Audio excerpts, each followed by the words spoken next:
शिवसेना ज्येष्ठ नेते दशरथ पाटील आणि कुटुंबियांचा गौरी गणपती हा सण गेल्या अनेक वर्षापासून अविरत आणि आनंदामध्ये उत्साहात साजरा करण्यात येतोय। त्यांचे आजोबा राघव पाटील, वडील काशीनाथ पाटील यांच्यापासून सुरू झालेला हा गौरी गणपतीचा उत्सव आजची पिढी पुढे नेत आहे। पाटील कुटुंबीय एकत्र या ठिकाणी येऊन हा उत्सव साजरा करत आहेत।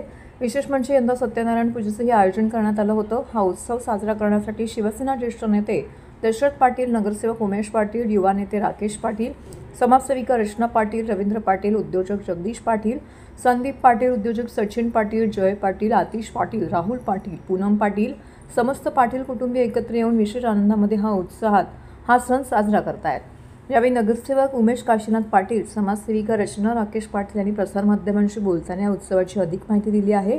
गौरी गणपती उत्सवाला दर्शन घेण्यासाठी लांब लांबून भाविक, भक्त, नागरिक, सर्वपक्षीय नेते, पदाधिकारी, कार्यकर्ते, बंधू भगिनी मोठ्या संख्येने या ठिकाणी उपस्थित असल्याचं पाहायला मिळालं।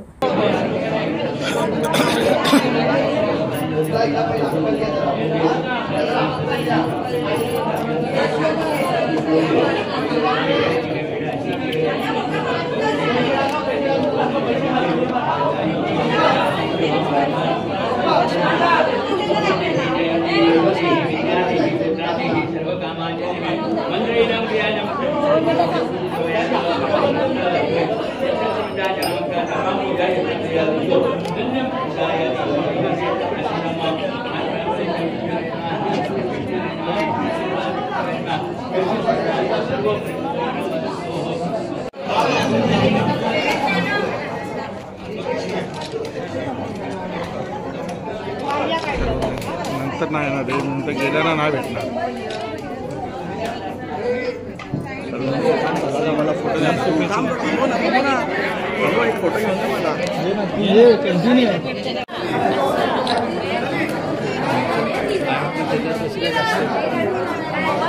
हा ठीक आहे। दोन नाहीत का? दोन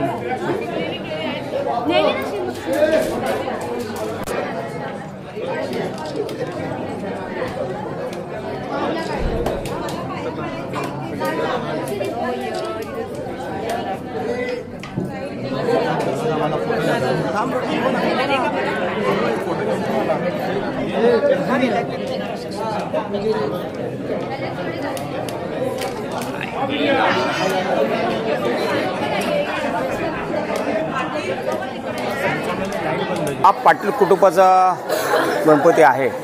अनेक वर्ष परंपरा, मला वाटतं माझी आता 100 वर्षापूर्वी जास्त असल्या गणपतीचा हा सण आहे। आनंद एकच असतो का गणपती प्रत्येक वर्षी 7 पाठवण्याचा असतो। माझ्या या भागात असताना माझ्या पुतणे असतील, माझे भाऊ असतील, माझ्या वहिनी असतील, माझे कुटुंब असतील। आज माझ्या कुटुंबात 8 कुटुंब आहे आणि हा वेगळा आनंद आम्ही एकत्र कुटुंब साजरा करत असतो। आणि आज गौरी गणपती असल्याने सगळे कुटुंब आपण पाहता, आपण एक पत्रकार आलेले आहेत। खरं महाराष्ट्राची परंपरा आहे, त्याप्रमाणे आमच्या गणपती सण आम्ही प्रत्येकजण साजरा करत असतो। जरी मनात जरी दोष असला तर कुटुंबाने एकत्र राहावं, सगळे विघ्न दूर झाले ही भावना आमच्या सर्वांची आहे। कारण आमचे आजोबा राघव पाटील आणि त्याचे माझे वडील काशीनाथ पाटील, माझी आई साहेबाई, त्याचे आमचे मोठे बंधू जयराम पाटील, दशरथराव आणि आमचे मोठे लक्ष्मीभाऊ यांनी जी परंपरा सुरू केली आहे ती परंपरा टिकवण्याचं काम आम्ही सर्वजण करतो। ना आपण बघता संपूर्ण कुटुंब इथं आलेलं आहे।